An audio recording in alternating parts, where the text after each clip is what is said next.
अगर आप भी चाहते हैं RBA म्यूजिक का ऑडियो वीडियो सबसे पहले आप तक पहुंचे, तो हमारे इस चैनल को लाल बटन दबाकर सब्सक्राइब करें और साथ में इस घंटी को निशान को दबाना ना भूलें।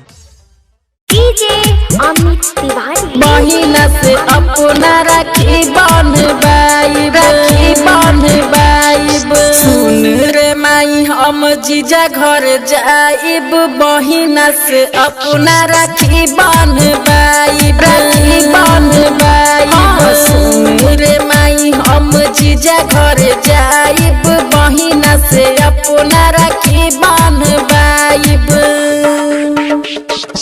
500,000 रुपया हमके दिहे, 500,000 रुपया हमके दिहे, बहिना के अपना हाथ में धराइब। सुन रे माई हम जीजा घर जाइब, बहिना से अपना राखी बांधबाइब। हाँ सुन रे माई हम जीजा घर जाइब, बहिना से अपना राखी बांधबाइब, बहिना से अपना राखी बांधबाइब, राखी बांधबाइब, बहिना से अपना राखी बांधबाइब, राखी बांधबाइब।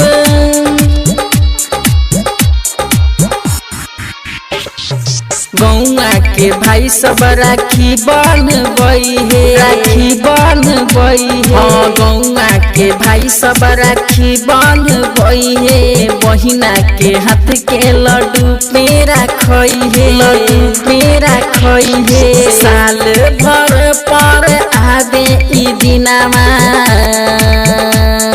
साल भर पर आवे ई दिनमा, भाई बहिन के रिश्ता जोड़ाई। सुन रे माई हम जीजा घर जाइब, बहिना से अपना राखी बांधबाइब।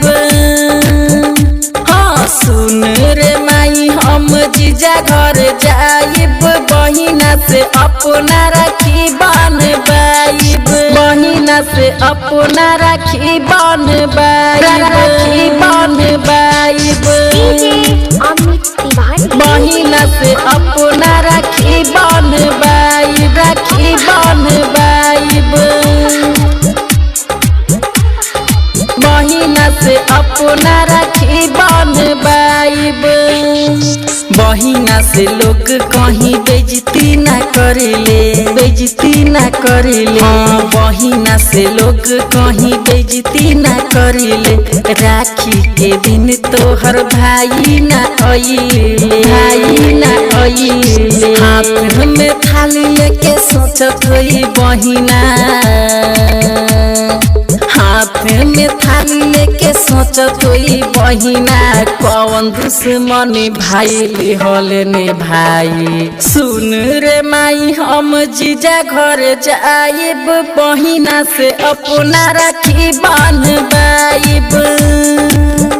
हाँ सुन रे माई हम जीजा घर जाइब, बहिना से अपना राखी बांधबाइब, राखी बांधबाइब। 500,000 रुपया हमके दिहे, 500,000 रुपया हमके दिहे, बहिना के अपना हाथ में धराई। सुन रे माई हम जीजा घर जाइब, बहिना से अपना राखी बांधबाइब।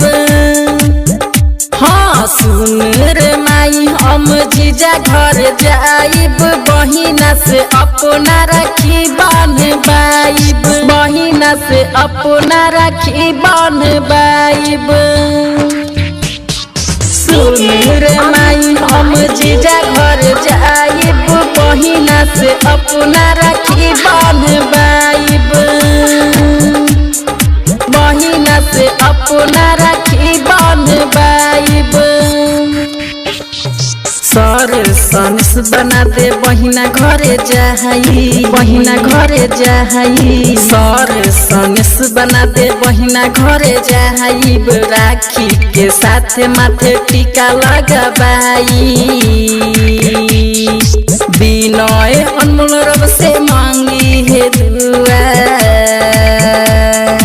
बिनय अनमोल रब से मांगी है दुआ।